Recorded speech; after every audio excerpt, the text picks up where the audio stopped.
이 같이 은혜 나눌 말씀을 보시겠습니다. 디모데전서 6장 11절에서 16절까지 말씀입니다.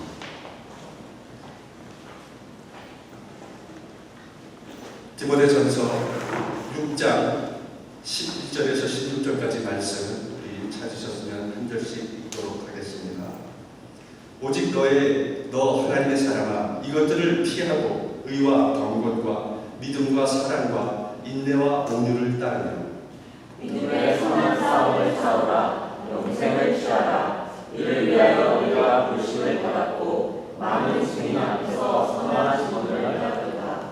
만물을 살게 하신 하나님 앞과 본디오 빌라도를 향하여 선한 증언을 하신 그리스도 앞에 예수 앞에서 내가 너를 명하노니 우리 주 예수 그리스도께서 나타나실 때까지 흠도 없고 책망받을 것도 없이 영영을 하시다. 기약이 이르면 하나님이 그의 나타나심을 보이시리니 하나님은 복되시고 유일하신 주권자이시며 만왕의 왕이시며 만주의 주시고 오직 그에게만 죽지 아니하리고 가까이 가지 못할 빛을 거하시고 어떤 사람도 보지 못하였고 또 볼 수 없는 이시니 그에게 존귀와 영원한 권능을 돌릴지어다. 아멘. 우리 옆에 사람에게 인사하겠습니다. 주님의 이름으로 축복합니다. 축복합니다. 오늘 제가 여러분과 나눌 말씀의 제목은 하나님의 사람으로 사는 삶입니다. 하나님의 사람으로 사는 삶. 우리가 살다 보면은 이름보다 다른 호칭으로 불리워지는 경우가 많죠. 그래서 어떤 사람의 인격이나 개성이나 그 사람의 취미나 특징을 이렇게 딱 잡아서 그 사람을 부르는 그런 말들이 있어요. 그래서 제가 어렸을 때도 남자인데도 불구하고 너무 항상 말이 없고 수줍음을 많이 타는 애들을 섹시 같다고 했거든요. 그리고 앞머리가 이렇게 툭 튀어나온 애들을 보고 짱구라고 그렇게 약간 놀리면서 얘기를 했죠. 그러니까 이름보다는 그렇게 다른 호칭으로 별명으로 이렇게 불렀던 적이 많아요. 저도 이름을 부르는 것보다는 주로 호칭으로 많이 부르죠. 목사님이라든가 목사라든가 이런 호칭으로 많이 부르죠. 여러분 같은 경우에도 직장에서 물론 이름을 부르는 사람도 있겠지만 매니저니, 시니어 매니저니, 디렉터니 이런 호칭으로 부르는 사람들이 많이 있을 겁니다. 이렇게 호칭 중에는 사람을 높이는 호칭이 있고 사람을 낮추는 호칭이 있어요. 그래서 식당 같은 데 가보면은 종업원을 쓸데없이 괴롭히는 사람을 진상이라고 하잖아요. 진상. 좀 사람을 안 좋게 부르는 호칭이 되겠죠. 그리고 어떤 사람들은 되게 좋은 호칭을 부르는 사람도 있어요. 뭐를 되게 잘하고 훌륭한 다른 사람들보다 더 능력을 나타내는 사람, 뭐 골프를 잘 치는 사람은 골신이라고 하든지 뭐 이런 식으로 부르는 거죠. 좋게. 그래서 이 호칭 중에는 부정적인 것이 있고 긍정적인 것이 있다는 거죠. 근데 성경에 보면 우리 성도들에게도 이런 호칭이 있어요. 그래서 하나님의 자녀, 빛의 자녀, 뭐 천국 백성 이런 식으로 성도들을 부르고 있어요. 다른 호칭으로 부르는 거죠. 오늘 본문에 나오는 너 하나님의 사람아 라는 것도 이 성도들에 향한 호칭이죠. 그래서 이 하나님의 사람이라는 것은 다른 호칭보다는 더 영광스럽고 명예스러운 호칭이 될 수 있죠. 하나님의 사람은 자신의 신분 의식이 분명한 사람을 가리키는 거예요. 하나님의 사람. 그래서 이 하나님으로부터 자녀로 인정받고 영원한 하나님의 나라를 상속받는 그런 분명한 의식을 가진 사람을 하나님의 사람이라고 합니다. 그래서 하나님의 사람은 구원받은 은혜와 감격으로 인해서 교회와 이웃을 섬기고 또 봉사하고 그리스도의 복음을 전하는 사명을 감당하는 사람이다. 그러므로 하나님의 사람은 세상과 구별된 삶을 살아가는 사람이에요. 여러분도 하나님이 우리를 보실 때 하나님의 사람이라고 하는 그런 호칭을 들을 수 있는 믿음의 사람이 되시기를 예수님 이름으로 축원합니다. 아멘. 오늘 본문에 바울이 디모데를 향해서 너 하나님의 사람 라고 이렇게 부른 그런 이유가 그런 존재의 합당한 삶을 살아가라고 이렇게 부른 거예요. 하나님의 사람이란 그 칭호는 구약 시대에는 주로 하나님께 높이 쓰임 받는 사람들, 그런 사람들을 향해서 하나님의 사람아라고 얘기했어요. 신명기 33장 1절에 보면 하나님의 사람 모세가 죽기 전에 이스라엘 자손을 위하여 축복함이 이러하니라 라고 이렇게 나와요. 여기서 보면 하나님의 사람 모세 그렇게 얘기하고 있어요. 그리고 역대하 8장 14절에 보면 솔로몬이 그의 아버지 다윗의 규례를 따라 제사장의 반열을 정하여 섬기게 하고 레위 사람에게도 그 직분을 맡겨 매일 일과대로 찬송하며 제사장들 앞에서 수종 들게 하며 또 문지기들에게 그 반열을 따라 각 문을 지키게 하였으니 이는 하나님의 사람 다윗이 전에 이렇게 명령하였습니다. 여기서도 하나님의 사람 다윗이라고 해요.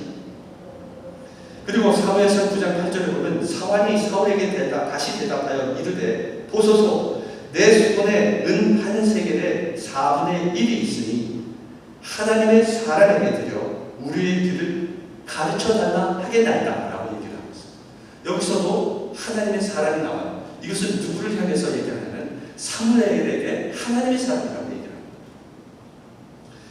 그래서 구약시대에는 이렇게 위대한 인물들을 향해서 하나님의 사람이라고 얘기를 했어요. 근데 신약시대에는 어느 특정인에게 국한되어 있는 것이 아니에요. 신약시대에는 예수님을 믿고 하나님의 자녀가 된 사람들, 이 사람들을 향해서 하나님의 사람아라고 얘기하고 있어요. 결국 하나님의 사람인 성도들은 세상 사람들이 보기에는 하찮은 존재처럼 보이지만 하나님이 보시기에는 모두가 왕같은 제사장이에요. 택하신 족속이에요. 그리고 그의 소유된 백성인 거예요.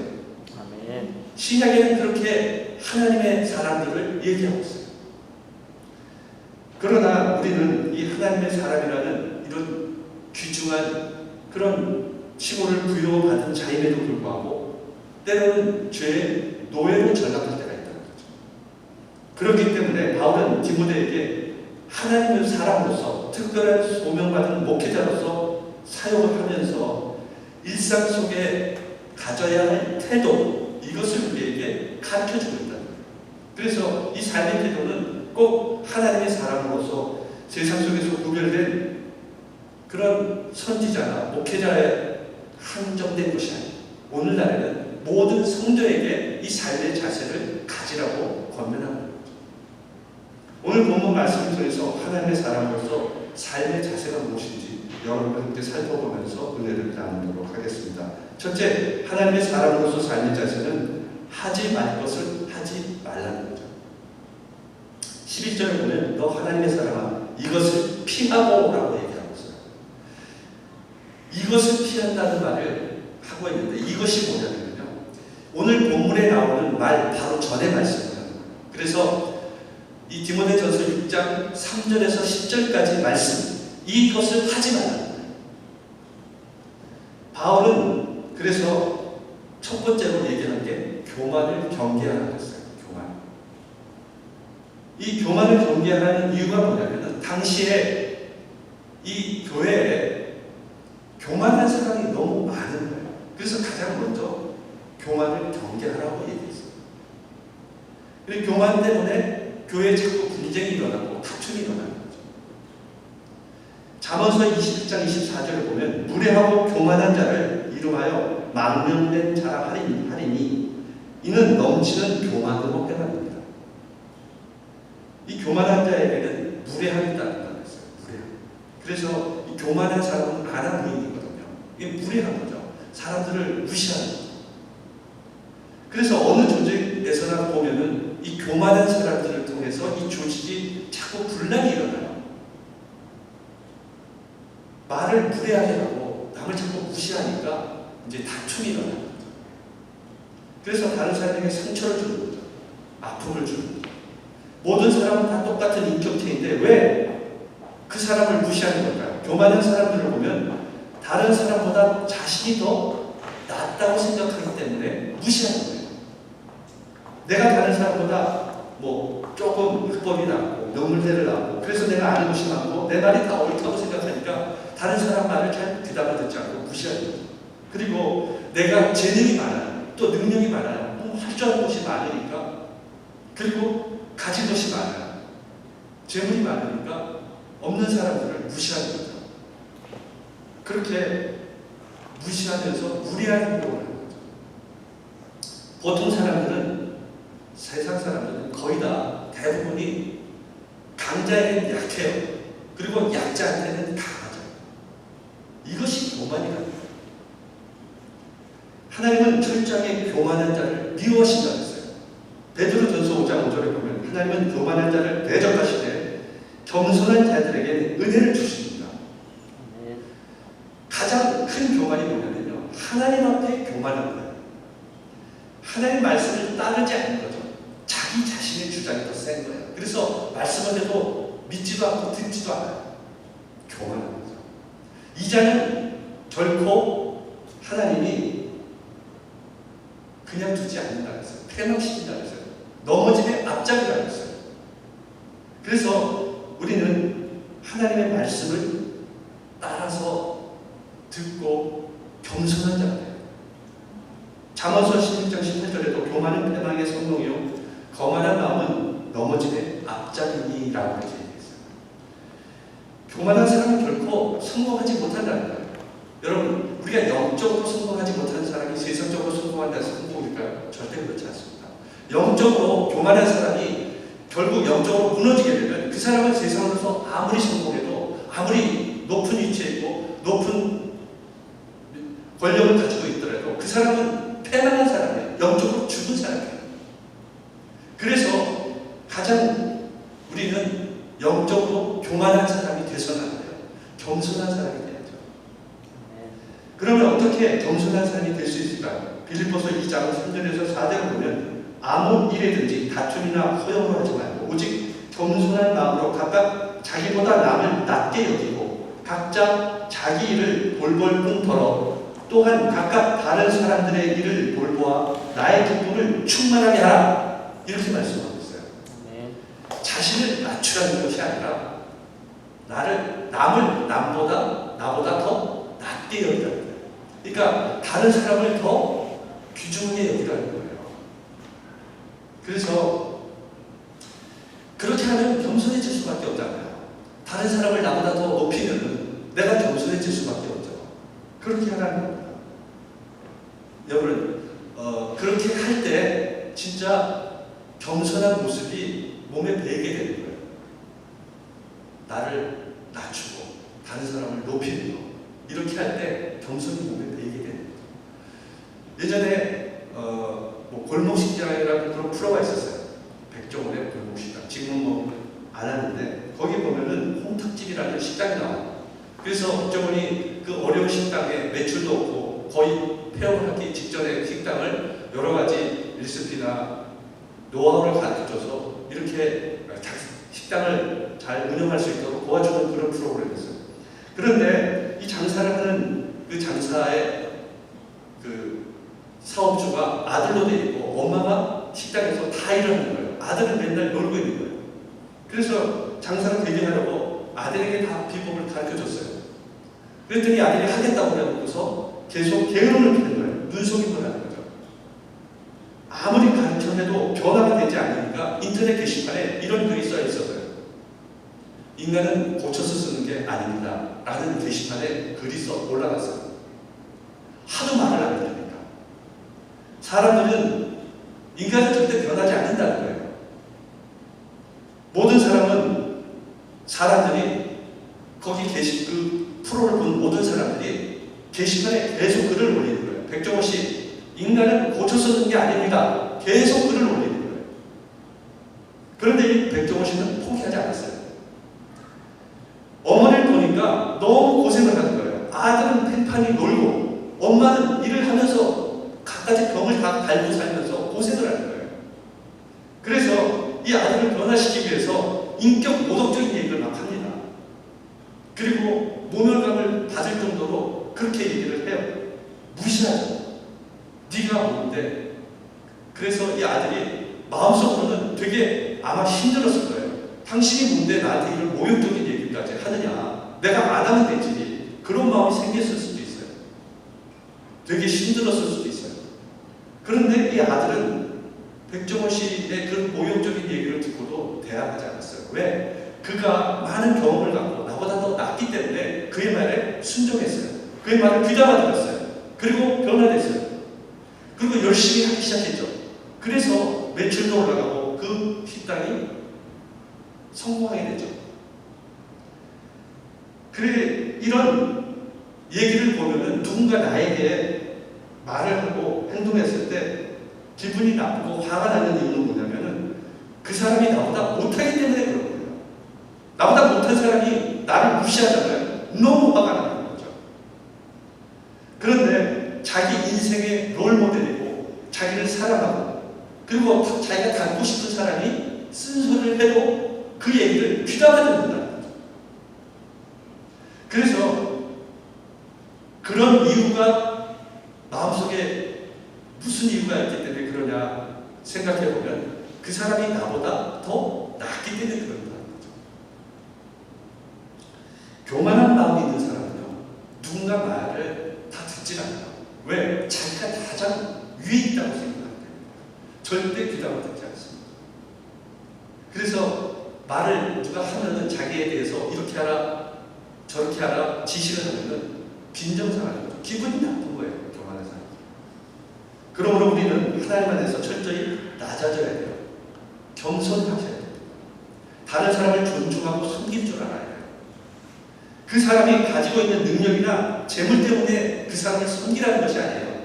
하나님께서 그를 사랑하시고 그를 인도하시고 그를 영적인 사람으로 하나님의 자녀 삼아주셨기 때문에 그를 섬기라는 거예요. 아멘. 그러면 하나님께서 그것을 통해서 여러분을 높여주십니다. 여러분, 하나님께서 높이시면 낮출 자가 없어요. 하나님께서 낮추시면 높일 자가 없습니다. 아멘. 그것을 믿고 우리는 다 같은 하나님의 자녀임을 늘 생각하고 그 사람도 하나님의 인도함을 받고 하나님의 구원을 받고 귀중하게 여기는 하나님의 자녀임을 깨닫고 그 사람을 높이십시오. 그럴 때 하나님이 여러분을 높여주십니다. 아멘. 여러분도 다른 사람을 나보다 낮게 여기고 겸손한 마음으로 살아가시도록 하나님께 높임받는 여러분 되시기를 예수님 이름으로 축원합니다. 아멘. 둘째, 하나님의 사람으로서의 삶의 자세는 탐심을 버리고 자족하는 마음을 가지라는 겁니다. 디모데전서 6장 6절에 보면 그러나 자족하는 마음이 있으면 경건은 큰 이익이 되느니라. 자족하는 마음, 즉 현재 삶에 만족하고 감사하는 마음이 있으면 경건은 큰 이익이 된다는 거예요. 바울이 이렇게 말하는 이유는 자기 자신이 그렇게 살았기 때문에 그래요. 그는 항상 없어도 힘들어도 고난에 처해도 하나님께 감사했어요. 하나님께 영광을 올려드렸죠. 바울은 로마의 감옥에 갇혀서 이 빌립보서를 썼는데요. 그가 처한 현실은 그 어두침침한 그런 쾌쾌한 냄새가 나는 그런 곳에서 잠을 자고 먹을 것도 제대로 먹지 못하는 그런 열악한 환경에서 글을 쓴 거예요. 빌립보서 4장 11절 12절에 보면 내가 궁핍함으로 말하는 것이 아닙니다. 어떠한 형편에 있든지 나는 자족하기를 배웠느니 나는 비천에 처할 줄도 알고 풍부에 처할 줄도 알아. 모든 일 곧 배부름과 배고픔과 풍부와 궁핍에도 처할 줄을 아는 일체의 비결을 배웠노라. 이 바울은요, 감옥에 갇히기도 하고 그리고 배부름, 풍부에 처하기도 했어요. 이런 것을 다 당했어요. 그런데 항상 감사하고 만족했다고 그러죠. 내가 일체의 비결을 배웠기 때문에 어떠한 열악한 환경이 주어져도 나는 이 주신 환경에 하나님께 감사할 수 있다는 거예요. 기쁨으로 살아갈 수 있다는 거죠. 우리에게 주어진 지금의 현실이 하나님께서 나에게 주신 그런 것이라고 믿는다면 항상 감사할 수 있는 거예요. 그리고 자족하며 만족하며 은혜 가운데 살아갈 수 있는 거예요. 그러면서 바울은 자족하기 위해서 돈을 사랑하지 말라고 얘기했어요. 디모데전서 6장 10절에 보면 돈을 사랑함이 일만 악의 뿌리가 되나니 이것을 탐내는 자들은 미혹을 받아 믿음에서 떠나 많은 근심으로 자기를 찔러 돈을 사랑함이 일만하게 뿌리라고 했잖아요. 그래서 돈을 사랑하는 것 속에는 그 악이 싹이 난다는 거예요. 악이 자라난다는 거죠. 그래서 돈을 탐내는 것을 통해서 우리가 악한 길로 인도될 수 있다는 거예요. 그래서 여러분, 돈 때문에 사기치잖아요. 남을 속이잖아요. 갈취하잖아요. 부족한 돈을 주잖아요. 그리고 결국 이 돈 때문에 형제간에 분쟁이 일어나요. 상속받고 돈 때문에 싸우잖아요. 분쟁이 일어나요. 다 이 돈 때문에 그런 일이 벌어져요. 그래서 여러분, 이 돈을 사랑함이 일만하게 뿌리가 된다는 거예요. 그러므로 여러분, 돈을 사랑해서 돈만 쫓지 말라는 거예요. 돈이 인생의 전부처럼 살지 말라. 우리 크리스찬들이 그런다. 부자가 되고 돈을 버는 것, 이것은 나쁜 것이 아니에요. 예수님의 말씀처럼 착하고 선한 일을 넉넉히 많이 하기 위해서는 세상에서도 성공을 해야죠. 돈을 벌어야죠. 이웃에 넉넉하게 베풀고 또 하나님 나라를 위해서 사용하기 위해서는 부자가 되고 돈도 벌어야 돼요. 그러나 이 돈이 인생의 최종 목표가 돼서는 안 되는 거예요. 부자가 최종 목표가 돼서는 안 되는 거예요. 그걸로 끝나서는 안 되는 거예요. 풍성함으로 하나님이 채워주시면 감사함으로 은혜에 대한 보답으로 하나님께 드리며 이웃과도 나누고 베푸는 마음의 표현을 하며 살라는 겁니다. 몇 년 전에 행복의 비밀 코드라는 그런 다큐멘터리를 발견한 적이 있었어요. 근데 거기에 서울 시민의 행복 조사를 한 적이 있었어요. 어떻게 하면 행복할 수 있을까? 무엇이 행복의 기준이 될까? 이것을 조사했어요. 그래서 서울 시민에게 행복하기 위해서 필요한 것이 무엇입니까? 라고 질문했어요. 여러분, 행복하기 위해서 여러분 뭐가 필요하죠? 가장 필요한 게 뭐예요? 성경입니까? 뭐가 가장 필요하죠? 행복을 위해서? 서울 시민의 40.5%가요. 행복을 위해서 필요한 것이 돈이라고 했어요. 돈. 거의 과반수가 좀 안 되는 숫자가 자기가 가장 행복을 위해서 필요한 것은 돈이라고 대답했어요. 그 다음에 얼마의 돈이 있으면 행복할까요? 라고 또 질문했어요. 그랬더니 서울 시민 그 돈이라고 대답한 사람 중에서 39.3%가 10억에서 50억이라고 대답했어요. 그 많은 돈이 있으면 행복할 것 같아요. 그런데 행복 지수가 언제 가장 높은가를 조사해봤어요. 그랬더니 100만 원을 벌었을 때에서 400만 원을 벌었을 때는 이 곡선이 거의 45도 각도로 증가했어요. 행복 지수가. 근데 400만 원부터 800만 원까지는 거의 비슷한 규모로 나갔다는 거예요. 그 다음에는 그렇게 행복 지수가 올라가지 않았어요. 이걸로 봐서는 여러분, 행복을 결정하는 요소가 자기가 얼마나 많은 재산을 가졌는가에 달려있지 않다는 거예요. 우리가 가장 중요하게 생각하는 것이, 사람은 돈이라고 생각하지만 대부분의 사람은 그것이 중요한 것이 아니라는 거죠. 행복을 결정하는 가장 중요한 요소는 내가 가지고 있는 것에 대해서 얼마나 만족하고 감사하느냐, 그것이 행복을 결정하는 요소인 거예요. 하나님이 우리에게 주신 것, 그것을 세워보면서 감사할 때 행복지수가 올라가는 거예요. 크리스찬들. 그래서 여러분, 우리가 먹을 것과 입을 것이 있으면 족한 줄 알라고 얘기하신 거예요. 그런 마음을 가지고 살아갈 때 거기에 행복이 있다는 거예요. 여러분, 우리가 족함을 가지고 항상 감사함으로 살아가면 하나님이 복의 복을 더해 주시는 거예요. 거기에 채워주시는 거예요. 아멘. 그래서 우리는 자족한 마음을 항상 가지고 살아야 합니다. 하나님께서는 우연이라는 게 없어요. 세상에는 우연이 있다고 사람들은 얘기해요. 그러나 하나님을 믿는 사람들에게는 다 필연이에요. 필연. 하나님은 반드시 하나님 계획 가운데 우리를 이끌어가고 계세요. 믿습니까? 아멘. 여러분 여기까지 오신 거, 여러분이 구원받은 거, 이건 하나님 계획하에 있는 거예요. 그래서 여러분 아무리 여러분이 애를 쓰고 이 세상에서 여러분의 계획을 엄청난 좋은 계획을 가지고 있더라도 하나님이 그 길 가운데 인도하지 않으면 그 계획은 다 이루어질 수 없는 거예요. 그래서 우리 삶의 모든 삶에 어떤 모양이라도 있든지 그 삶은 하나님이 허락하신 거예요. 아멘. 우리가 궁핍 가운데 살아가는 것도 하나님이 허락하신 현실이에요. 가정일로 해서 힘든 그런 삶을 살아도 하나님께서 우리에게 허락하신 현실이에요. 하나님께서 허락하신 현재라면 그 현재를 하나님께서 책임지신다는 거예요. 그리고 거기에 만족하는 자들에게 더 나은 미래로 하나님이 이끌어 가시는 거예요.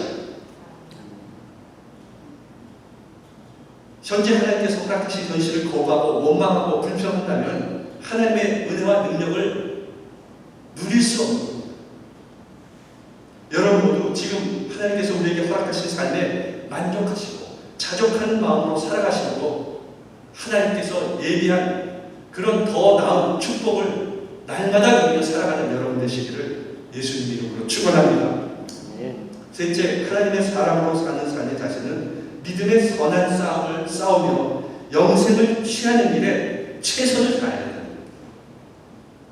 본문 12절에 보면 믿음의 선한 싸움을 싸우라, 영생을 취하라, 이를 위하여 내가 부르심을 받았고 많은 증인 앞에서 선한 증언을 하였다 라고 이렇게 말씀하고 있어요.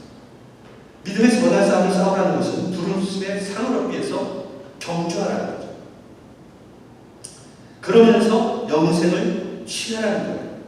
이 영생을 취한다는 말은 우리가 구원을 얻고 영생을 얻은 자답게 살아가는 거죠. 우리가 감당해야 할 믿음의 싸움 중에는 그래서 두 가지가 있어요. 첫 번째가 내적인 싸움이에요. 내적인 싸움. 우리의 신앙 요소에 관한 것으로 우리에게 다가오는 나태함, 게으름, 이것을 물리쳐야 하는 거예요. 우리 안에는 하나님의 선한 열매가 맺어질 수 있도록 항상 내적 싸움을 해야 돼요. 그래서 우리의 거룩한 신앙의 열매는 여러분 거저 그냥 주시는 것이 아니에요. 우리가 기도하지 않고 예배드리지 않고 하나님 앞에 뭘 하겠다는 결단을 하지 않는, 그래서 노력하지 않는 그런 삶에 어떤 신앙의 열매가 나타나지 않는다는 거죠. 이것이 바로 내적인 싸움인 거예요. 그래서 우리가 게으름과 이 나태함을 물리쳐야 돼요. 그래서 예배 자리에 나와야 돼요. 기도해야 돼요. 말씀을 들어야 돼요. 이것을 게을리해서는 어떤 신앙의 열매가 맺을 수 없는 거예요. 그래서 여러분 항상 올바른 예배자로 이 세상 속에 우리가 서 있어야 돼요. 말씀을 듣고 기도하면서 주님이 어떤 방향으로 내가 나가야 될지를 주님께 묻고 그렇게 살아가야 돼요. 그럴 때 하나님의 선한 능력을 우리에게 베풀어 주시는 거예요. 선한 열매가 우리 삶에 나타나게 되는 거죠. 본문 11절에 보면 오직 너 하나님의 사랑아 이것들을 피하고 의와 경건과 믿음과 사랑과 인내와 온유를 따르라 라고 이렇게 말씀하고 있어요. 그래서 내적 싸움에는 6가지가 있다는 거예요. 그래서 2가지씩 묶어서 얘기를 하고 있는 거예요. 첫째가 의와 경건인데 우리는 예수 그리스도의 보혈의 능력으로 의롭게 된다는 거예요. 모든 죄를 사함받고 하나님으로 말미암아 의롭게 여김을 받은 자들이에요. 그러므로 우리는 하나님을 위해서 의롭고 거룩하게 살아가야 하는 자들. 그것이 경건하게 살아가는 삶의 모습인 거예요. 누가복음 16장을 보면은 삭개오 이야기가 나와요. 이 삭개오가 예수님이 여리고에 들어올 때 만나려고 기다리고 있었어요. 뽕나무에서. 그래서 예수님을 만나게 돼요. 그런데 이 삭개오는 예수님을 만나기 전에 어떤 사람이냐? 가장 자기의 삶의 전부가 물질이었던 사람이었어요. 세리였거든요. 그가 예수님을 근데 만나고 삶이 변화되기 시작하죠. 그래서 자기가 여태까지 받았던 다른 사람을 착취했던 그 모든 것을 갚아 그리고 자기는 가지고 있는 물질을 포기하고 경건의 삶을 살고자 결단합니다. 우리 삶에도 의로움을 쫓아 살아가고자 하는 그래서 결단이 필요한 거예요. 세상 속에 속한 세상적인 생각을 다 씻어버려야 돼요. 물리쳐야 돼요. 하나님의 사랑으로 거룩함과 경건함을 따라 하나님 영광 가운데 우리는 살아가는 것입니다. 그것을 물리치지 않으면 살아갈 수 없어요. 둘째로 믿음과 사랑을 따르라는 거예요. 하나님께 대한 믿음과 사랑을 따르라는 거죠. 우리의 믿음은 세월이 지나갈수록 그 깊이와 높이와 넓이가 깊어져야 돼요. 넓어져야 돼요. 날마다 어린아이 같은 그런 시간을 가지고 살아서는 안 되는 거예요. 그래서 작은 일에 맨날 낙심하고 전전긍긍하고 염려하고 이런 자가 돼서는 안 돼요. 담대함으로 믿음으로 나가야죠. 작은 일에도 흔들리던 갈등하는 사람이 이 폭풍같이 몰아치는 위기가 다가와도 이 믿음이 견고해 흔들리지 않는 믿음을 가지고 있어야 돼요. 그리고 하나님을 사랑하고 이웃을 사랑하는 일에 최선을 다해야 돼요. 하나님을 사랑하기 때문에 내 생명마저도 조금 더 귀한 것으로 여기지 않는 바울처럼 그런 하나님에 대한 사랑의 결단이 있어야 돼요. 우리가 이웃을 사랑할 때 원수까지 사랑할 수 있는 믿음의 단계에 이를 때 그 사랑의 열매를 맺을 수 있는 거예요. 미워하는 사람이 없을 때까지 그 사람이 나에게 어떻게 하든지 간에 그 사람을 비난하거나 미워하지 않은 그 단계까지 이르렀을 때 우리의 그 사랑이 이루어졌다고 말할 수 있는 거예요. 여러분 모두 시간이 갈수록 하나님에 대한 믿음이 더 굳어지고 또 하나님에 대한 사랑, 이웃에 대한 사랑이 더 깊어지심으로 많은 이 세상에서 사랑의 열매를 내는 여러분 되시기를 예수님 이름으로 축원합니다. 아멘. 그리고 인내와 온유를 따르라는 거예요. 인내와 온유는 깊은 관계가 있어요. 그래서 온전한 인내를 이루는 자는 온유할 수 있어요. 민수기 12장 3절에 보면 이 사람 모세는 온유함이 지면의 모든 사람보다 더하다. 이 모세는 온유한 사람이었다는 거죠. 그런데 여러분 모세가 처음부터 온유한 사람이었을까요? 그렇지 않았어요. 모세가 애굽의 왕자로 있을 때 이스라엘 백성들이 너무 핍박받고 고통받는 것을 봤어요. 그런데 이 애굽 사람을 돌로 쳐서 죽였어요. 그리고 광야로 도망갔죠. 그런 정도로 이 모세는 온유한 사람이 아니었어요. 다혈질의 사람이었어요. 그런데 온유한 사람으로 변하게 되죠. 하나님이 이 모세의 온유함을 인정한 거죠. 이스라엘 백성들을 출애굽시키고 이 광야 생활을 하면서 이스라엘 백성이 하나님께 원망하고 모세를 원망하고 불평을 달고 살았어요. 그런데 이 모세는 인내하고 그걸 참았어요. 견뎌냈어요. 그래서 하나님이 이 모세에게 온유한 사람이라고 얘기한 거예요.